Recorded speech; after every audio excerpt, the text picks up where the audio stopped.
Voici le problème que nous allons résoudre ensemble. Pierre partage équitablement son jeu de 64 cartes entre ses trois amis. Combien de cartes aura chaque ami?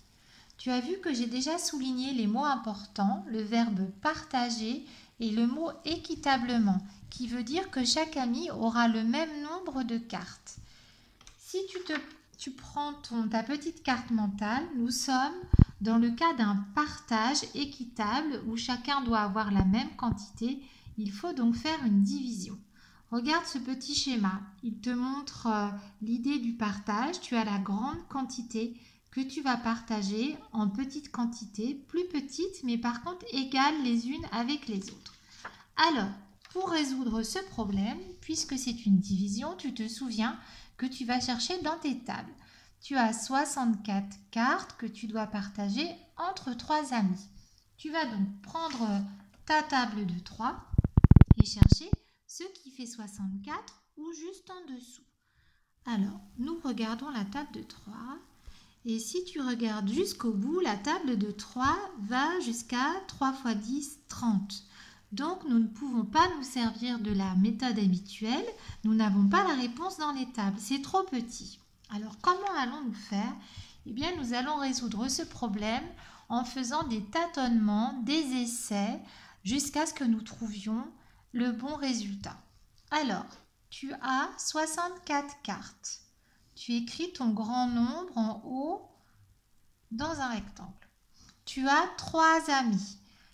Tu fais 3 branches qui correspondent au tas de cartes qu'aura chaque ami. On peut appeler ce schéma le schéma de la pieuvre.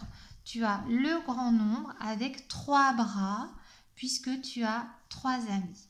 Et là, tu vas faire des essais pour trouver combien de cartes tu peux donner à chaque ami.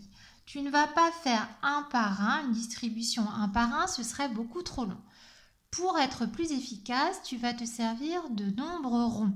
Par exemple, 10, 20, 30, 40 ou alors 5 qui sont des nombres faciles à calculer. Alors, tu as 64 cartes et 3 amis. Tu vas commencer par le nombre 10.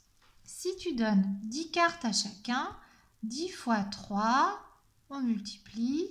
10 fois 3, ça fait 30 cartes. Tu es encore loin de ton résultat.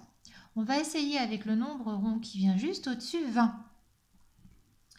20 fois 3. Alors, pour calculer 20 fois 3, je te rappelle, tu fais 2 fois 3, tu trouves 6 et tu rajoutes le 0 des dizaines, 60. Si tu donnes 20 cartes à chaque ami, tu arrives à 60 cartes. Ah, tu es proche du résultat.